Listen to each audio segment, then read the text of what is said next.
heads down, keep your mouth shut, and let me get us out of this like I got us out of every other motherfucking thing out. Way to move on. Gangsta Greasy, Greasy. As we proceed to give you what you need. 2010 motherfuckers. Bring that money in, motherfuckers. Everything comes to an end. Let's do it tomorrow. There is no tomorrow. There is no tomorrow. There is no tomorrow. How did you feel about the Bel-Air episode? I liked it. I mean, it wasn't my favorite of the whole season, but I mean, it was mine. It was mine. Shout out. But I really enjoyed it. I mean, it was slower, but it still gave you a lot.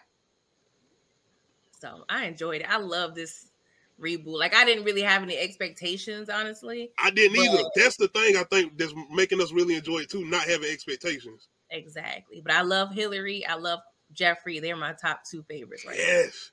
The way they portraying everybody, Jeffrey.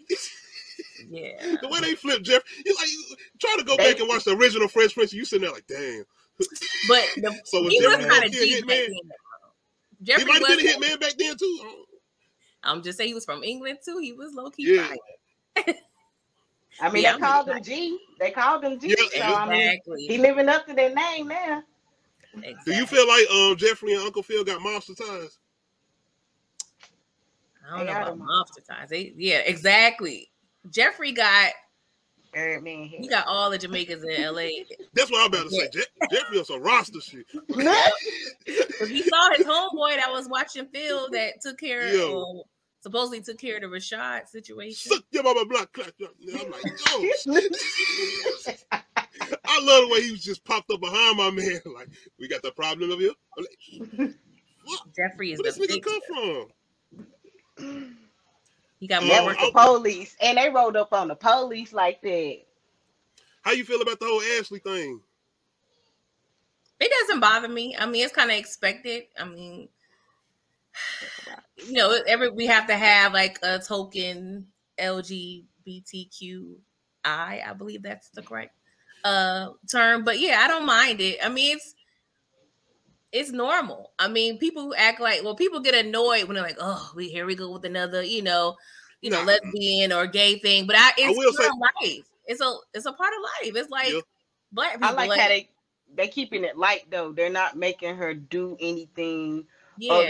Like how she they really could have went left with the whole her liking the girl and the dude got out the room, which I thought so too.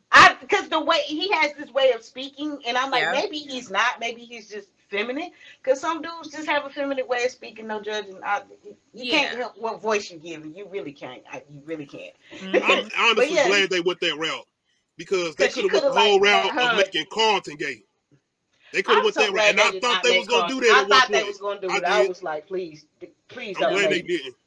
Yeah, doing it this way keeps it light because she's still at a light age. Any older, it would have brought a little more intensity into the show. I'm gonna say it kind of feel original because it mostly be males that they do this with. Yeah, it is true. It is true. Why are they more comfortable? Well, I don't know. I guess because the whole double standard of it, because they're like, if we make her a girl, like they can't make her do all this extra sexual stuff because once she's supposed to be 12. I mean, it depends on how many seasons they run into because she's going to keep getting older. She is 16 and she's playing a 12-year-old. So.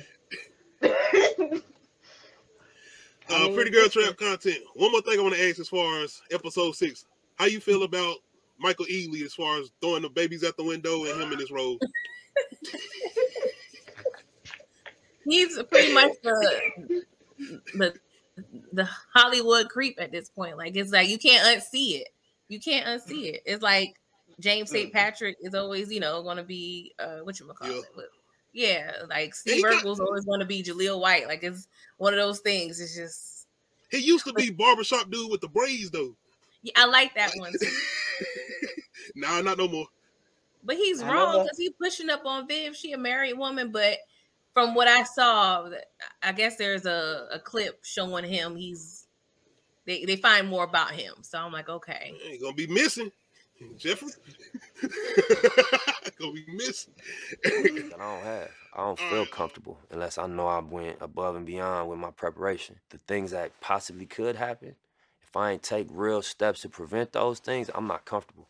I can't walk around, you know, charismatic and happy. Nah, I gotta make sure, you know, we setting up some type of wealth, because